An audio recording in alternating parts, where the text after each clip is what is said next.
الحمدللہ رب العالمین والعاقبۃ للمتقین والصلاة والسلام علی سید الانبیاء والمرسلین اما بعد فاعوذ باللہ من الشیطان الرجیم بسم اللہ الرحمن الرحیم ان اللہ یأمر بالعدل والاحسان وایتاء ذی القربی وینہا عن الفحشاء والمنکر صدق اللہ العظیم۔ اللہم صلی علی سیدنا محمد وعلی آل سیدنا ومولانا محمد وعلی آلہ واصحابہ وبارک وسلم۔ تلاوت کردہ آیت میں اللہ رب العزت نے حضرت انسان کو کچھ چیزوں کے کرنے کا حکم ارشاد فرمایا ہے اور کچھ چیزوں سے رکنے کا حکم ارشاد فرمایا ہے۔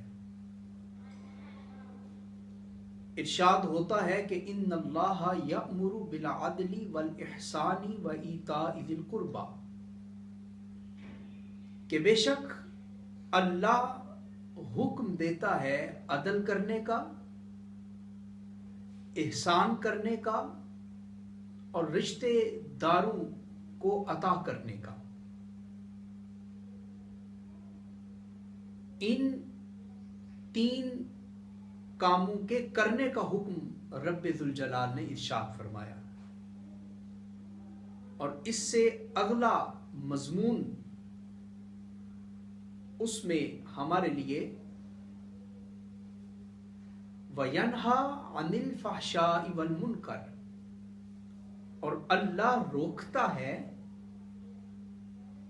فحاشی سے اور برائی سے۔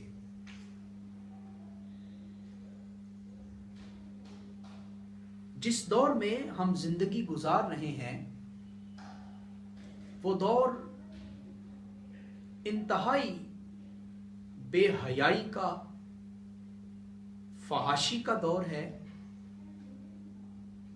اور اس دور میں کوئی کسی کی حیا کرنے کو تیار نہیں،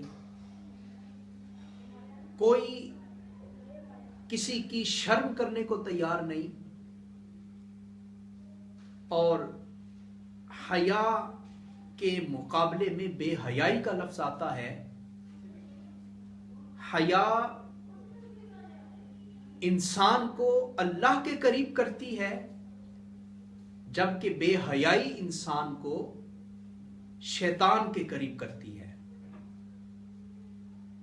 حیا اور شرم انسان کا رشتہ جنت کے ساتھ جوڑ دیتی ہے، جبکہ بے حیائی اور فحاشی انسان کو آہستہ آہستہ صراط مستقیم سے ہٹا کر جہنم کی طرف لے جاتی ہے۔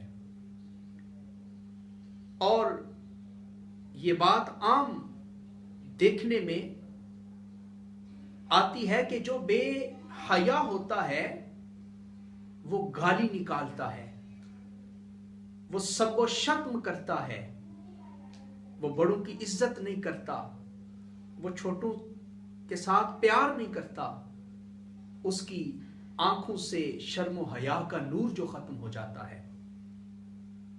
اور دوسری طرف جو حیا والا ہو، شرم والا ہو، اس کی زبان سے گالی نہیں نکلے گی، وہ اپنی زبان سے کسی کو تکلیف نہیں دے گا، وہ اپنی زبان کے اوپر کوئی ایسا لفظ یا جملہ یا حرف نہیں لے کے آئے گا کہ جس کے ساتھ کسی دوسرے بندے کی دل آزاری کا خدشہ پیدا ہو۔ اور ایمان اور حیا کا آپس میں تعلق کتنا مضبوط ہے۔ نبی کریم رؤوف الرحیم صلی اللہ علیہ وسلم نے ارشاد فرمایا الحیاء والایمان قرنا اذا رفع احدهما رفع الاخر او کما قال النبی علیہ السلام۔ ارشاد فرمایا کہ ایمان اور حیا آپس میں گہرے دوست ہیں، یوں سمجھیں کہ یہ آپس میں لازم و ملزوم ہیں۔ اذا رفع احدہما، جب ان میں سے ایک چیز ختم ہو جائے تو دوسری اس کے ساتھ خود بخود ختم ہو جاتی ہے۔ اگر آسان لفظوں میں اسے بیان کیا جائے تو یوں کہا جا سکتا ہے کہ جہاں ایمان ہوتا ہے وہیں حیا بھی ہوتی ہے، اور جہاں ایمان نہیں ہوتا وہاں حیا بھی نہیں ہوتی۔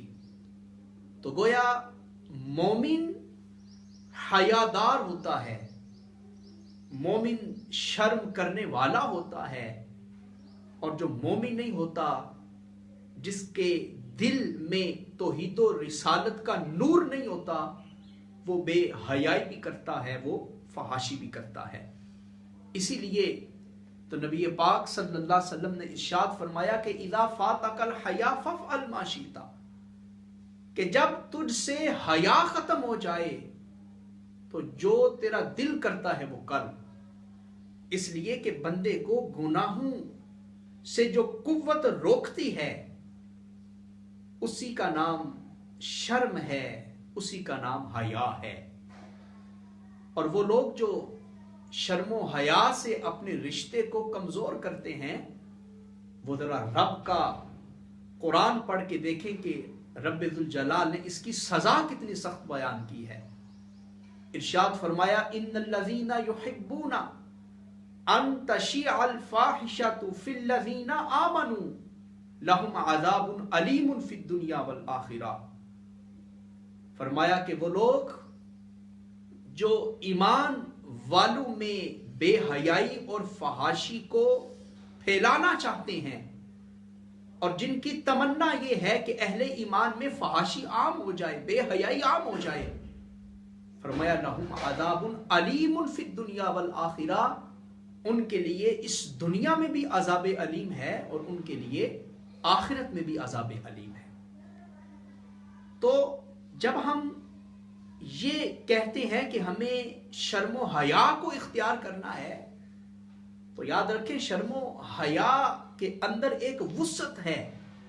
ہم شرم و حیا کو کسی ایک موضوع کے اندر مقید نہیں کر سکتے، اس کا دائرہ بڑا وسیع ہے، اس کے اندر بڑی وسعت ہے، اور حضرت انسان کی زندگی کے ایک ایک مرحلے میں شرم و حیا کا عنصر پایا جاتا ہے۔ اگر ہم عقیدے کو لے لیں تو جس عقیدے میں شرم و حیا نہیں ہوتی وہ عقیدہ صحیح نہیں ہوتا۔ عقیدہ توحید کو جب ہم مانتے ہیں کہ اللہ ہی وحدہ لا شریک ہے اور اس کے سوا کوئی عبادت کے لائق نہیں، جس کا یہ عقیدہ ہوتا ہے وہی صاحب شرم و حیا ہوتا ہے۔